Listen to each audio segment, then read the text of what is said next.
What's up YouTube? Capital G here. Got a couple of absolutely excellent duels for you guys to check out. Our first duel is going to be pretty much fusion based. We got Thunder Dragons taking on Heroes, and talk about a deck that has just been beaten into the ground. First, Thunder Dragons lose Colossus, which is pretty much the win condition, and then you look at this guy's build specifically with the dangers and instant fusion. How many cards must we take from this man's? Because obviously he can only play one of this now and one of this guy, and I'm sure he has a Nessie somewhere in this deck where that also, that was limited a little while ago. So this deck has been hurt. Heroes, on the other hand, just pretty much losing one copy of Malicious. I think that they'll be able to perfectly survive just off of 2 Malicious. It's a big difference, but in the grand scheme of things, not so much. Now this guy is not actually, his build isn't completely reliant on like the Vision hero, so I don't even know if he's running like Ferris or whatnot, but he's definitely not relying on them. Double emergency call, he's getting to whatever he wants, and he's actually gonna go into Isode, so this is pretty cool. He's going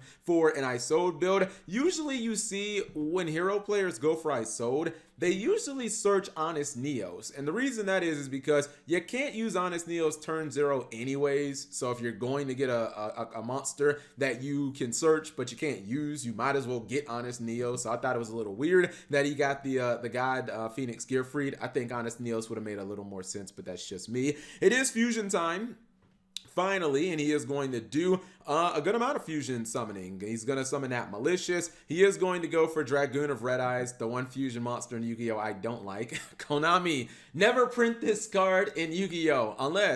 Unless you promise to ban it after one format. If you're going to ban it after one format, that's fine. I can live with it for one format. Anyways, he does have Mass Change set. As you guys saw, he's probably going to shotgun it. But the joke's on him because his opponent is playing Thunder. He wants all of his stuff to be banished. So get wrecked. Well, you know what? Let me shut up. He probably didn't want the instant fusion to get banished, but it got sent to the graveyard or to the banished pile by a danger monster. The rest of the stuff is actually getting banished, and he's making advantage off of that. He's gonna get that big boy Bigfoot on field, and look at this. We were lucky enough to hit a super poly. Bye bye, Mr. Dragoon of Red Eyes. Don't come back to the TCG, or don't come to the TCG ever. Anyways, he's going to continue on. He's not done fusion summoning because he's going to go up first. He's going to go into a Boral Sword Dragon, which I believe these two alone is like already game on board. But I mean, come on, you can't just have game. You got to flex on people. Give me that Thunder Dragon fusion. And his opponent says, I'm out of here. He rage quits before he's going to rage quit before he can even fusion summon. Yeah, I like that. Definitely. That was an appropriate rage quit. So that's the end of that duel. Second duel is going to be, let's see, we got Sacred Beast, and then we have the Emancipators, brand new TCG name. From what I could see in the comment section of the video where I first called them the Emancipators, a lot of people did not like that name.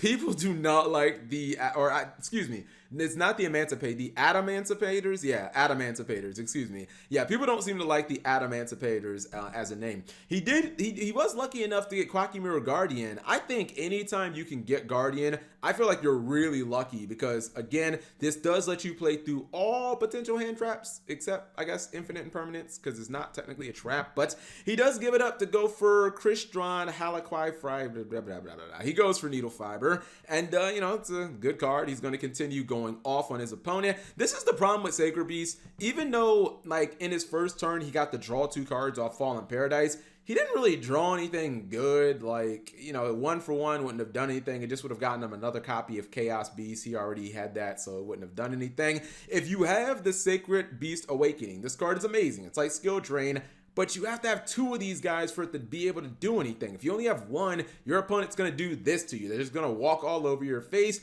and they're pretty much going to drop kick you in the chest. Getting a bunch of life points in Yu-Gi-Oh! Is always cool, but I wouldn't necessarily consider it a win condition. He is going to take that Crystron Needle Fiber and turn it into Link Cross. This is probably going to be the next Link monster to get banned. I wouldn't be shocked if this card got banned in under like a format. And then he summoned the Synchron Resignator, and I thought that was interesting. The reason he's doing like that is so that he can go into the Red Supernova Dragon, which I actually think that that's a pretty cool play. I mean, Synchron Resignator basically you just special summon it by having a synchro monster on the field. So it's not really that difficult. If you're playing at, I was going to say Adamastia. If you're playing Adamantipator's, you are going to synchro summon. And if you're not synchro summoning, then you did something drastically wrong. You definitely messed up somehow. Now, he is also using the Archfiend's Oath cheese that is used with their field spell. I personally think that this is probably going to become the norm because the ceiling on Archfiend's Oath is just so high.